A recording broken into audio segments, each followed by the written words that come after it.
Bio में animal cell से यानी जिसको जंतु कोशिका से रिलेटेड कुछ क्वेश्चंस देखने वाले हैं।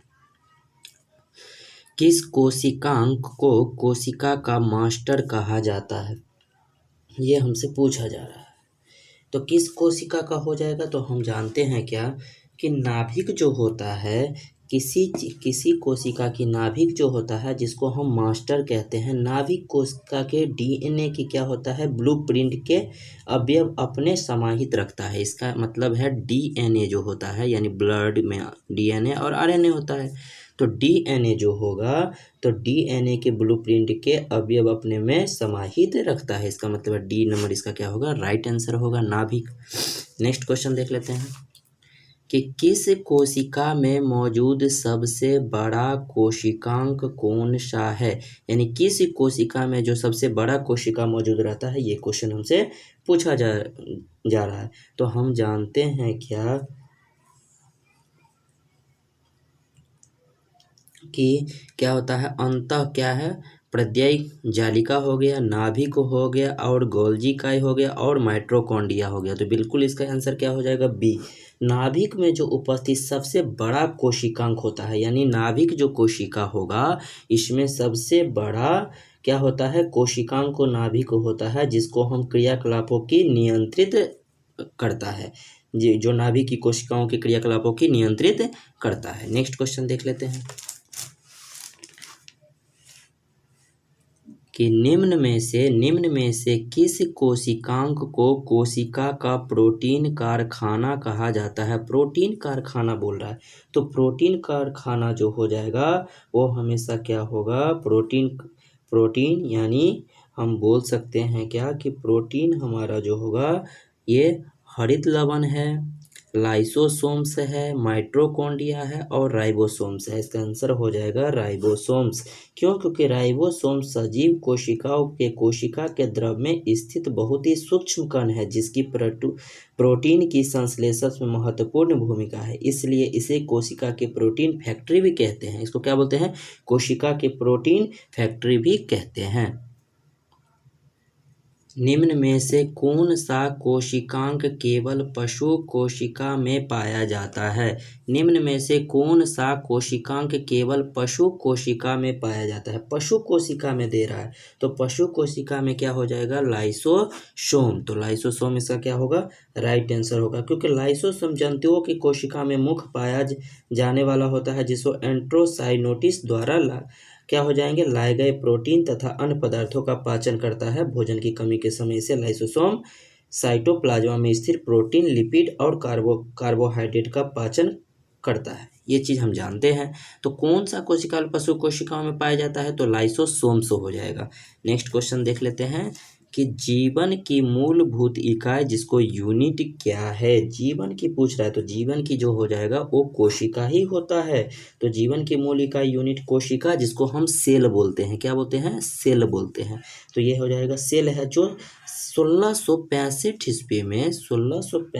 ईस्वी में रॉबर्ट हुक नामक ने क्या किया था, कोशिका की वैज्ञानिक ने कोशिका की खोज किया था। कोशिका के अंदर प्रोटीन संश्लेषण राइबोसोम में होता है, जिसको हम क्या बोलेंगे, लाइसोसोम को आत्महत्या की थैली भी कहते हैं। आत्महत्या की थैली जिसको रॉबर्ट ब्राउन ने 1800 इसको क्या बोलेंगे, रॉबर्ट हुक ने, रॉबर्ट क्या हो जाएगा, रॉबर्ट हुक। और दूसरा कितना हो जाएगा, 1831 ईस्वी में क्या हो जाएगा, यहाँ पे लाइसोसोम को आत्महत्या की थैला रॉबर्ट ब्राउन ने क्या हो जाएगा, रॉबर्ट ब्राउन ने 1861 में रॉबर्ट ब्राउन ने क्या किया था, रॉबर्ट ब्राउन ने 1861 में कोशिका में केंद्रित पाया जाने वाला यानी आत्महत्या की थैली के बारे में इन्होंने बताया था। नेक्स्ट क्वेश्चन देख लेते हैं, शरीर में लगी चोट की मरम्मत के लिए किस प्रकार की सेल विभाजन का प्रयोग किया जाता है। कि शरीर में जो चोट लग जाता है उसके लिए सेल की विभाजन के लिए, तो इसमें आंसर हो जाएगा केवल समसूत्रण, केवल अर्धसूत्री विभाजन, माइट्रोसिन और मियोसिन दोनों, और 9 क्या हो जाएगा समसूत्रण, और 9 ही अर्धसूत्रण। इसमें क्या हो जाएगा केवल क्या हो जाएगा समसूत्रण। तो ये इसका क्या हो जाएगा राइट आंसर हो जाएगा। उसके बाद नेक्स्ट क्वेश्चन देख लेते हैं। उसके बाद क्या हो जाएगा एक एक पशु के शरीर की सबसे बड़ी कोशिका इनमें से कौन है। सबसे बड़ी कोशिका पूछ रहा है कि सबसे बड़ी कोशिका जो हो जाएगा कौन हो जाएगा न्यूरॉन। न्यूरॉन क्या होता है शरीर की सबसे बड़ी कोशिका मानी जाती है। तो न्यूरॉन इसका क्या हो जाएगा राइट आंसर हो जाएगा। उसमें निम्न में से कौन सा एक कोशिका में अधिक मात्रा में होने वाला अणु है। होने वाला अणु पूछ रहा है, तो होने वाला अधिक होने वाला अणु कौन हो जाएगा जल होगा, कार्बोहाइड्रेट होगा, शैवाल होगा, प्रोटीन। तो जल जो होता है सबसे पाए जाने वाला बड़ा अणु है।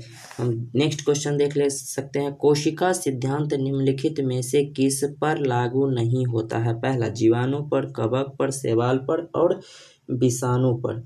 क्या दे रहा है किस पर विषाणु पर। तो हम देख सकते हैं क्या कि जीवाणु हो गया और ये हमारा कितना हो जाएगा।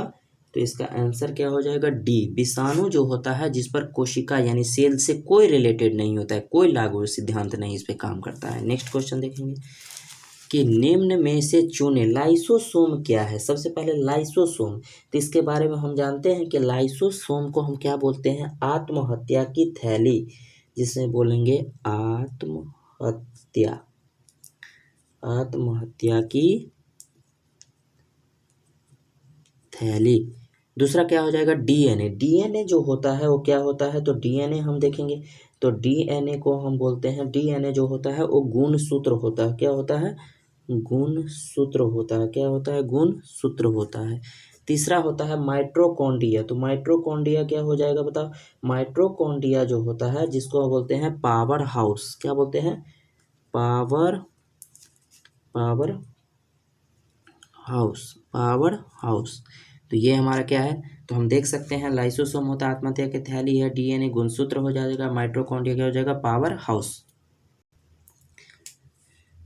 सूत्री विभाजन के चरण का नाम बताइए जिसके दौरान विभाजित सेल के गुणसूत्र मध्य रेखा पर स्थित होते हैं।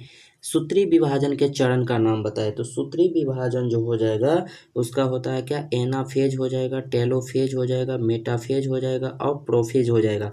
तो मेटाफेज जो होता है इसका सूत्री विभाजन गुणसूत्र का मध्य रेखा पर स्थित होते हैं। तो मेटाफेज इसका क्या हो जाएगा राइट आंसर हो जाएगा। नेक्स्ट क्वेश्चन देख लेते हैं। पौधों में पाया जाने वाला नीला, बैगनी या लाल फ्लेवोनोइड वर्ण किसकी उपस्थिति के कारण होता है। पौधों में पाया जाने वाला, तो पौधों में पाया जाने वाला क्या हो जाएगा, तो पौधों में पाया जाने वाला होता है कैरोटीन तो नहीं होगा, एंथ्रोसाइनिन। बिल्कुल सही, एंथ्रोसाइनिन इसका क्या हो जाएगा राइट आंसर हो जाएगा। क्यों, क्योंकि एंथ्रोसाइनिन जो होता है वो नीला, बैगनी या लाल क्या होता है फ्लेवोनोइड वर्ण एंथोसिस की उपस्थिति के कारण होता है। ये चीज़ हम जान सकते हैं, जिसको हम क्या बोलते हैं एंथ्रोसाइनिन मतलब जामुन हो गया, जैसे जामुन, प्याज, अंगूर, टमाटर, चोकोबेरी आदि, ये सारे पाए जाते हैं, ये हम देख सकते हैं। नेक्स्ट क्वेश्चन देख लेते हैं कि निम्न में से कौन सा कोशिका अंग पादप कोशिका में पाया जाता है किंतु पशु कोशिकाओं में नहीं पाया जाता है। निम्न में से कौन सा कोशिका अंग पादप कोशिकाओं में पाया जाता है किंतु पशु कोशिका में नहीं पाया जाता है, जिसको बोलता है क्लोरोप्लास्ट हो जाएगा एंट्रो। तो क्लोरोप्लास्ट बिल्कुल सही, क्लोरोप्लास्ट जो होता है कोशिका पादप कोशिका में पाया जाता है किंतु पशु में नहीं। बिल्कुल, ये क्लोरोप्लास्ट जो होता है ये किस में पाया जाएगा, यानी पेड़ पौधों में पाया जाता है और पशु में नहीं पाया जाता है। तो क्लोरोप्लास्ट हो जाएगा। और क्लोरोप्लास्ट को छोड़कर अन्य सभी कोशिकाएं जो होता है वो क्या होता है पर्णहरित या क्लोरोफिल उपस्थित होते हैं, यानी ये पौधे में होते हैं। बाकी जितने भी हो जाएगा वो क्या होगा, कुछ भाग जो है वो हरी दिखाई देती है इसके वजह से, लेकिन बाकी जो हो जाएगा वो क्या हो जाएगा यानी कार्बोहाइड्रेट से बनते हैं। बिल्कुल सही हो जाएगा, यानी कार्बोहाइड्रेट से। निम्न में से कौन सा घटक पत्तियों को हरा रंग प्रदान करता है? क्लोरोफिल जो होता है वो क्या करता है? पत्तियों को हरा रंग प्रदान करता है। नेक्स्ट क्वेश्चन देख लेंगे। पौधों में कोशिका भित्ति का निर्माण करने वाले जटिल कार्बोहाइड्रेट को क्या कहा जाता है? तो इसका आंसर हो जाएगा सेलुलोज। सेलुलोज जो होता है वो क्या होता है? पौधों में कोशिका भित्ति का निर्माण करने वाले जटिल कार्बोहाइड्रेट होता है।